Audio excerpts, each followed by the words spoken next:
In terms of cryptocurrencies, I can say almost with certainty that they will come to a bad ending. Now, if you told me you owned all of the Bitcoin in the world and you offered it to me for $25, I wouldn't take it because what would I do with it? It isn't going to do anything. Warren Buffett hates crypto, and he's not shy to admit it. Buffett and his business partner Charlie Munger have both been crypto bears for years. They've compared cryptocurrencies to rat poison and turds, and their close friend Bill Gates isn't too fond of it either. I would short it if there was an easy way to do it. The battle between Buffett and crypto never seems to end.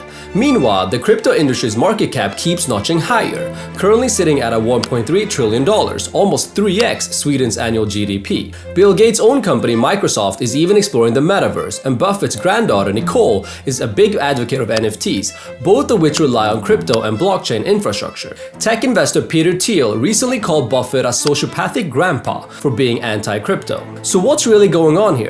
Are these guys just three dinosaurs out of touch with time, or do they know something we don't?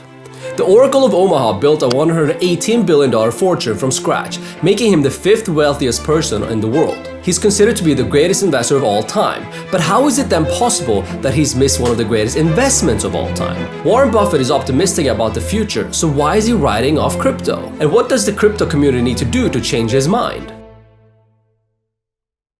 In this channel, we break down the fascinating world of Web3 using knowledge from the fields of finance, economics, computer science, and psychology.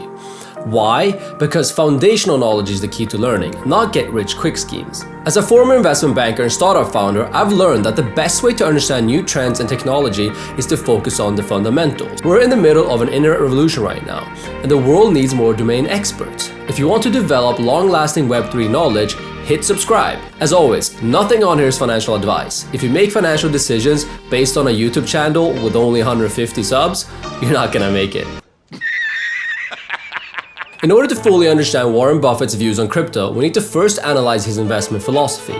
How did he achieve a 20% compounded annual gain from 1965 to 2021 when the S&P 500 only posted a 10.5% return? Born and raised during the Great Depression in 1930s Omaha, Nebraska, Warren was always fascinated by numbers. He bought his first stock at age 11 and had various side hustles as a kid. He delivered newspapers, sold Coca-Cola bottles door to door, and rented out pinball machines to local barbershops. Buffett promised himself to become a millionaire by age 30. If he failed, he would jump off the tallest building in Omaha. Can't say he wasn't determined. A voracious reader, Buffett would read every piece of investment literature he could lay his hands on. The book, Securities Analysis by Benjamin Graham and David Dodd, had a particularly profound impact on Buffett and convinced him to attend Columbia Business School to learn from these legendary investors directly. Benjamin Graham, who's known as the father of value investing, helped Buffett build a foundation for his investing career. Value investors buy stocks that trade at a significant discount to their intrinsic value. They believe the market overreacts to good and bad news, resulting in stock price movements that do not correspond to a company's long-term fundamentals. This overreaction serves as a great opportunity to buy undervalued stocks. Graham's approach was to buy decent companies at wonderful prices using a strategy called net-net. It entailed calculating the net value that shareholders would be left with if the company were to sell all of its assets and pay off all of its debts. By doing so, an investor could find a stock that was worth, say, $10 but was only trading for $5. Buffett fell in love with Graham's net-net methodology and quickly became one of his favorite students. So much so that Warren went to work for Graham's investment firm after graduation, where he mastered the art of value investing and learned to determine the intrinsic value of a company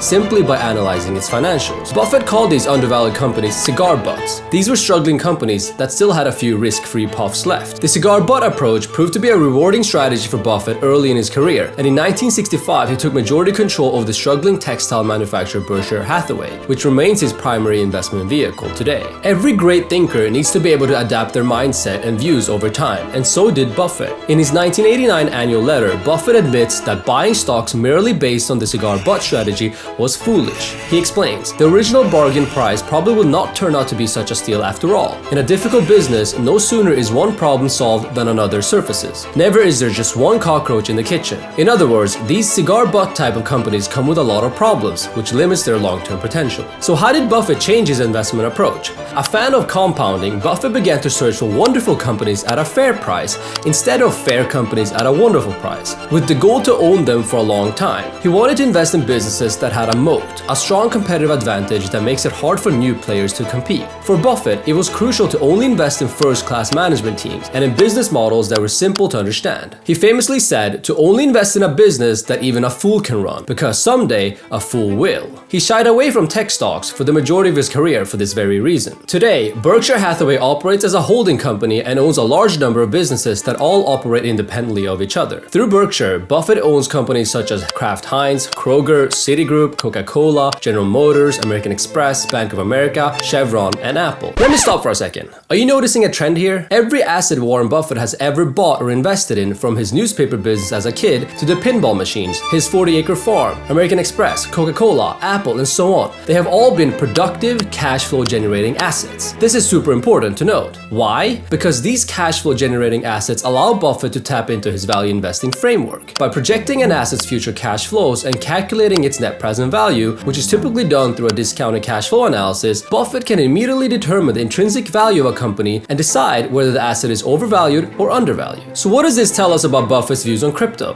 Bitcoin, for one, is a non-productive asset. While Bitcoin certainly can serve as a form of digital gold, it doesn't generate anything. Buffett's farm produces crops, real estate produces rent, and Apple produces iPhones, all of which can be converted to cash. This is why Buffett said he wouldn't buy all Bitcoins in existence even if someone offered it to him for only $25. I'm sure he would much rather spend those $25 on McMuffins at his local McDonald's. The value he's getting is very tangible. That being said, Buffett isn't a proponent of gold either. Why? For the same reason he doesn't like Bitcoin. Both are non-productive assets. He can't perform a DCF on either of them. According to Buffett, the only way to make money off of non-productive assets is by selling them to the next buyer, who hopes the asset will increase in value simply because of speculative interest from a third buyer. Buffett sees all of this as a form of gambling, not investing. So are we just dumb for buying Bitcoin for as much as $65,000 back in November if Buffett wouldn't buy all of it for $25? Of course not. As long as you understand the asset's fundamentals and the purchase aligns with your investment thesis, you're fine. Remember that a key part of Buffett's investment strategy is to only buy assets he fully understands. He has largely avoided tech stocks throughout his career because he didn't understand their business models. I mean, can you blame the guy? He was born in the 1930s and only recently switched out his flip phone for an iPhone, even though he owns 5% of Apple. He's clearly not the tech-savviest guy around. In 2017, Buffett admits missing out on tech stocks. I made the wrong decision on Google and Amazon. I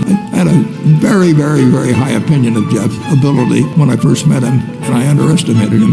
But the answer is, I'll miss a lot of things that I don't feel I understand well enough. Buffett only invests within his circle of competence, and tech isn't one of them, let alone crypto. He likes to compare his investment strategy to baseball. There are no called strikes in investing. Strikes occur only when you swing and miss. When you're at bat, you shouldn't concern yourself with every pitch, nor should you regret good pitches that you don't swing at. In other words, you don't have to have an opinion about every stock or other investment opportunity, nor should you feel bad if a stock you didn't pick goes up dramatically. Warren says that in your lifetime you should swing at only a couple of dozen pitches, and he advises doing careful homework so that the few swings you do take are hits. Crypto clearly isn't going to be one of Buffett's swings, and I believe both Buffett and Munger will be proven wrong. Charlie Munger once said, "I never allow myself to have an opinion on anything that I don't know the other side's argument better than they do." It doesn't seem like he's living up to his own values here. Who do you think understands blockchain technology better, Charlie Munger or Vitalik Buterin? To say that all cryptocurrencies are non-productive assets is a fundamentally flawed assessment of digital assets. Blockchains such as Ethereum sell block space similar to how a residential building sells apartments. Ethereum produces revenue in the form of gas fees, and direct values accrue towards holders of Ether.